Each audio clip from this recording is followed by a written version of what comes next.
Hello everybody and welcome back to my channel. I'm coming to you today from Terminal 4 at John F. Kennedy International Airport in New York City. Today, I'll be flying on an Airbus A330 from New York JFK to Salt Lake City. Come along for the ride. Terminal 4 at JFK is home to Delta Airlines as well as many international carriers. I always feel like I'm going to leave the country when I'm here as so many languages can be heard, but I'm staying in the US today. Kennedy Airport is super busy today. I'm headed over to the Sky Priority area, which is also quite busy, but fortunately, I am not checking a bag today, so I headed right to TSA PreCheck and I was able to get very close to the JFK Air Traffic Control Tower. It's from up on the top floor of the tower where we will be issued clearance for takeoff on runway 22 right today. As always, I'll be providing details of my trip from an air traffic perspective. Despite all the crowds today at JFK, I was able to get through security in a matter of minutes. I used both PreCheck as well as Clear. So here's an interesting item about my flight today and the class of service. My ticket says that I'll be flying in first class. However, I'm on an Airbus A330 and there is no first class cabin really. It's a Delta I cabin. So it's going to be kind of interesting to see what the service is going to be like. The airfare for this flight was not particularly expensive. So to me, I just think that they're actually selling a first class seat using a Delta I hard product. Interesting. As I worked my way to the gate, I thought about the upcoming experience. Today's flight is branded as first class, which does not afford Sky Club access, but Delta I customers do get Sky Club access, but because of my status, I have Sky Club access, so I'm headed there now.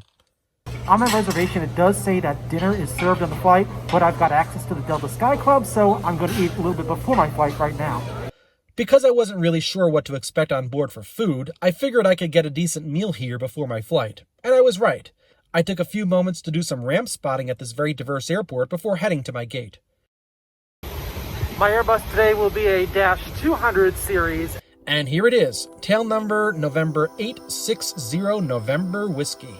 This plane was built in 2006 for Northwest Airlines, and it transferred to Delta about 3 years later. During the pandemic, Delta has been placing wide-body aircraft like this on domestic routes, so I'm super fortunate to be able to fly on this aircraft today. So let's board using the internationally configured gate at JFK. This gate is designed to allow international arriving passengers to proceed directly to customs upon landing, or if it's a domestic flight, the passenger flow is directed to the boarding area.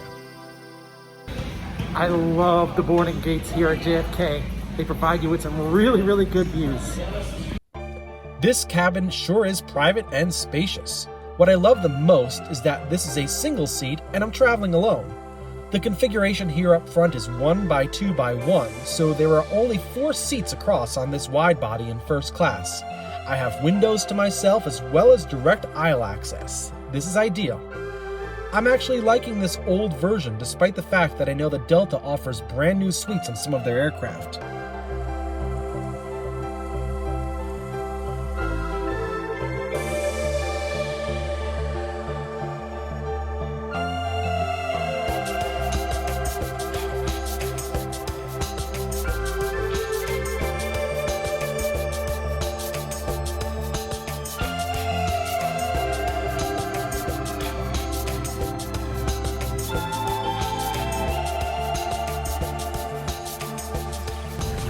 I am loving the space that I have on this Airbus A330-200.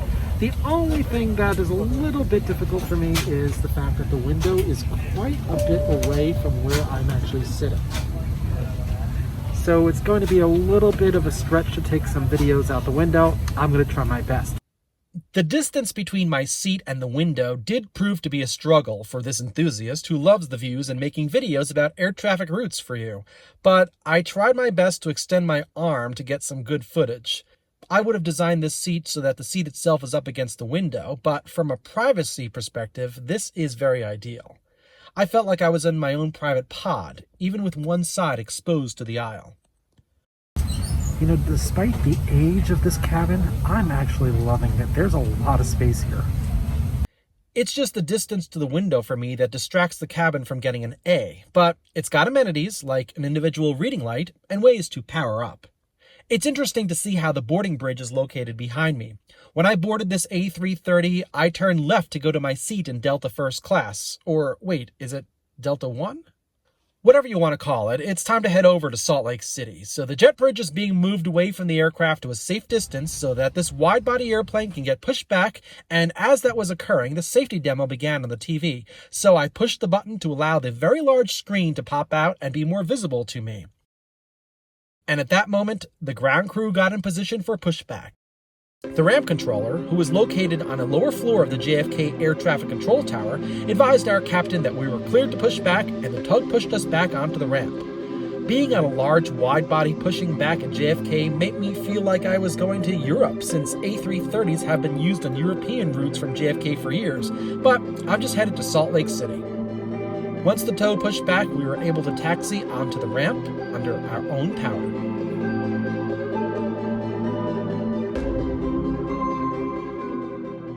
Today we'll be departing on runway 22 right. This will take us around the end of the B concourse of Terminal 4 as we work our way to runway 22 right.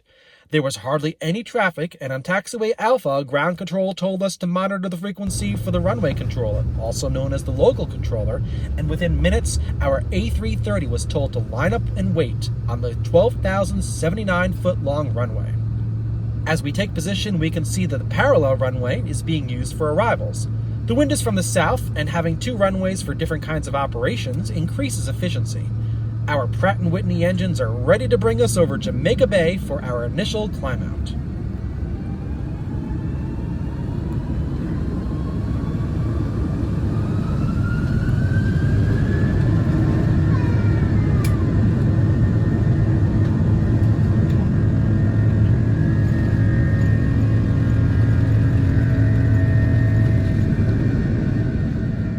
As we lift off, we can see an aircraft that just landed on runway 22 left, holding short of our runway, waiting for us to take off as we cross runway 31 left, an intersecting runway. We can see the approach lights to runway 4 right, which is at the opposite end of runway 22 left. We initially fly runway heading as we're told to contact the departure controller at the New York TRACON on Long Island, where we receive clearance to climb. If you take a look at a map, you can see that the quickest way to get to Salt Lake City from this position would be to make a right turn and head basically due west.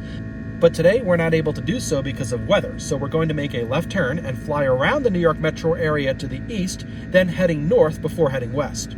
It's the most efficient way to get to where we need to be on our flight plan. Our initial climb takes us over some sparsely populated areas in Queens, then out over the ocean, then back over land, and then over Nassau County in Long Island. Unfortunately, on this very hot day, there was a strong haze in the air, making it difficult to see out the window, but the map on the TV screen helped me locate exactly where I was. To make matters worse, I had to lean quite a bit to see out, as the seatbelt sign was still on during our climb to cruising altitude.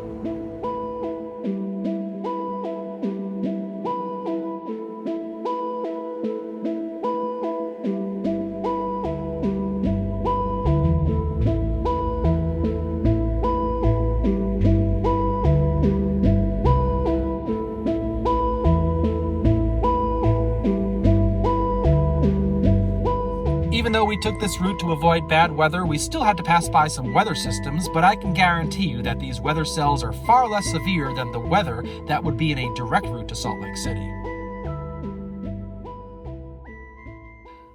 I like how in the A330 there's a large screen in the middle of the cabin showing flight information. With all these clouds outside, it's time to turn my attention to the interior, as it's time for meal service.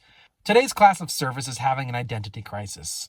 This is a Delta 1 seat, but it's branded as first class, and it's during a pandemic when food service has been drastically cut for all classes of service. Confused? So am I. You'll recall my recent video where I flew in a Delta 1 cabin that was branded as a Delta 1 ticket. On that flight, I received bedding on my lie-flat 757, and this flight, there was no bedding at all, just a seat. And on that 757, I received a snack box because larger meals weren't being served quite yet. On today's first-class service flight, I'm going to get a meal, but in a box. But it's more than the bistro box or market box that are common these days in Delta First Class. Today, I'm getting a prosciutto sandwich. Delta has recently changed their first-class food offerings for flights over 1,500 miles to include more enhanced meals. I had a choice and I chose this box. After the meal, we encountered some light chop, which for me is always exciting. I like to feel being in the air, and the chop is a great feeling. I decided to try out my lie flat seat. The controls were very robust, and there's one button that you can use to make the bed go 180 degrees. Now, of course, this is only going to be temporary for me because with the seat in the bed position, it's impossible to see out the window, and it's already tough to do so when the seat is in the upright position, given how far away the seat is from the window. But the functionality is there, so I had to try it.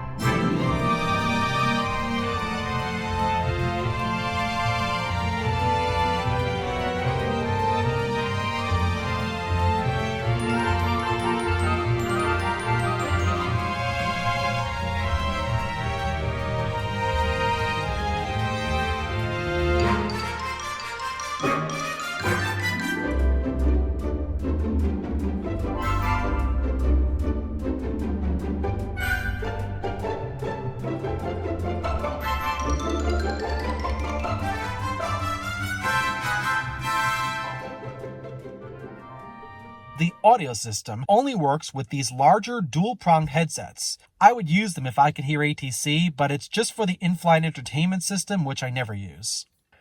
Now back to the view out the window. Now that my seat is up, it's time to take a look out the window, and finally the cloud cover is gone. We're now by the capital of Minnesota, St. Paul, and here's a very nice view of the Minneapolis-St. Paul International Airport. That's followed by the city of Minneapolis. The whole metroplex of Minneapolis-St. Paul was in sight for just a few minutes. We're moving very fast up here. Speaking of our cruising altitude, we've been in contact with air traffic controllers the whole flight, and we're currently talking to air traffic control in the Minneapolis Air Route Traffic Control Center, which covers much of the upper Midwest. I need to stretch my legs, so I'm going to take a trip to the lav for my seat, which is both a window and an aisle seat, so it's very easy to get to. There are two lavatories up front, and they're identical. They're pretty standard for an airplane lavatory, and they aren't too big or too small. It's not an A220, so there is no window in here, so I'm going back to my seat. We're more than halfway there, and we're now over the state of South Dakota, and at this point, flight attendants came by to hand out some small snacks, and during this service, I saw some Middle Eastern carriers headed from LAX to the UAE out the window. We're getting ready to fly the Nordic 6 arrival, which begins over Rock Springs, Wyoming. This arrival procedure begins while headed west, but keeps us quite far north of Salt Lake City before turning south. We need to avoid mountains that are to the immediate east of Salt Lake City, so we'll need to proceed towards Brigham City, Utah, before we make a turn to the south towards the airport. We're in a descent to 15,000 feet as the Salt Lake City Air Route Traffic Control Center coordinates a handoff with the Salt Lake City Approach Control Facility so that we can enter their airspace. I'm lowering the armrest as part of helping the flight attendants configure the aircraft for landing and, of course, checking out the view on the left side of the airplane. We'll be landing just before the sun goes down. It's time to make that left-hand turn south to head towards Salt Lake City. We're approaching an urban area, and many other flights are also approaching from other directions, and controllers are monitoring our turns so we don't come too close to other traffic. Today, we will be landing on runway 34 left, which is in a north-northwest direction, and that's the opposite direction that we're heading, so we're going to have to pass by the airport to the west along the shore of the Great Salt Lake, then make a left turn back around to line up with the runway and eventually land. It may sound complex, but it's the best option considering the high terrain on the east side of the airport. As we descend further, we pass by Hill Air Force Base on the left. Hill Air Force Base is about 30 miles north of Salt Lake City. Hill Air Force Base is named after Ployer Peter Hill, a test pilot who tested almost 60 types of aircraft until 1935. Today, the Air Force Materiel Command's 75th Air Base Wing is based here. We then pass by a portion of the Great Salt Lake, and alas, we can now see the airport off our left side. We are on what is called a left downwind leg. We're flying in the opposite direction of landing, and in order to get to the runway, we'll need to make a left turn, which is called a left base leg, and then we will turn left again to line up with the runway. We'll be descending the entire time, and the approach controller will be deciding when we turn left based upon how much traffic is in front of us. From this side, we can see downtown Salt Lake City, and the mountains that we can see here prove to us why we're flying our downwind leg on the west side of the airport. With only a few aircraft ahead of us, the approach controller instructed us to turn our left base leg to the east and then join the final approach course to runway 34 left. Inside the cabin, the flight attendants are all seated and the cabin is secure for landing. While on final approach, we're asked by the controller to contact the Salt Lake City Airport Control Tower, where we will receive clearance to land. As I gazed out the window into the sunset over the Great Salt Lake, I thought about my experience. Was this Delta One or first class? You tell me. The greatest luxury was indeed the size of the seat, and the privacy that this usually comes with comes at a high price tag, but I'm very grateful for the lower price tag with the first class branding. I didn't miss the Delta One bedding at all, since this was a flight during waking hours, and when it comes to food, well, we're in a pandemic, so it's kind of hard to compare. Overall, I enjoyed the flight, and my only issue is that by this point my arm is hurting holding up my camera to the window all these hours because the seat is just too far away from the window.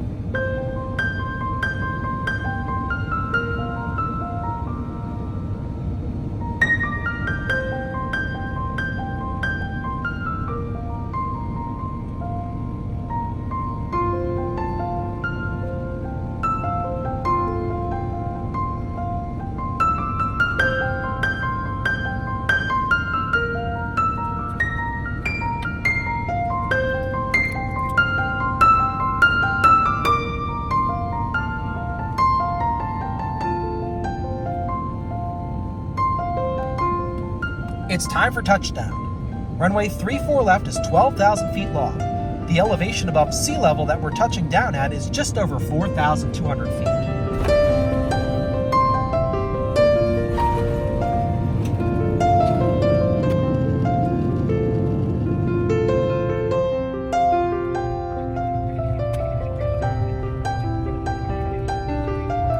We cleared the runway on taxiway Alpha 8, which is just past the midway point of the runway, and we're told to contact the ground controller. The ground controller sees that we need to turn back south to the terminal and tells us to take taxiway Alpha to get to the gate area. Our gate is Bravo 2, which is a satellite gate in the new Salt Lake City Airport terminal, and on a second radio the pilot calls the ramp controller to ensure that we're cleared into the gate and the ground crew is ready to receive us.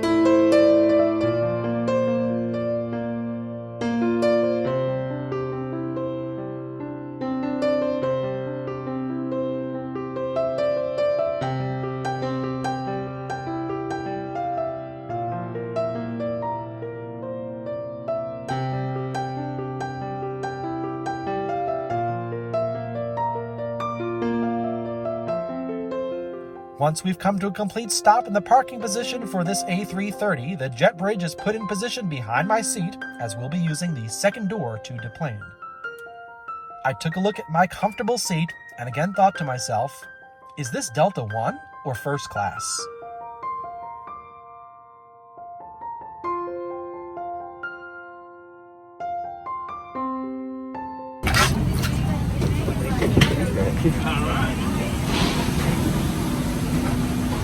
All right, we're on the ground in Salt Lake City.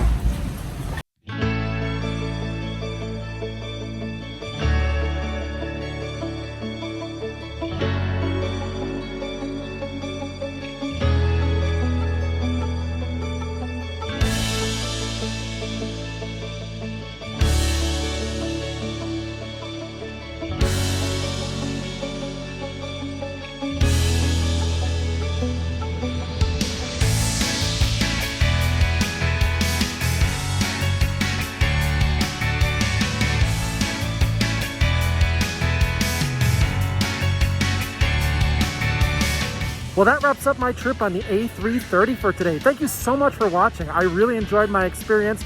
I just wish that seat was a little bit closer to the window. Don't forget to subscribe to my channel, and if you've already subscribed, thank you so much. I really appreciate it. I've got so many more things to share with you. Take care, everyone.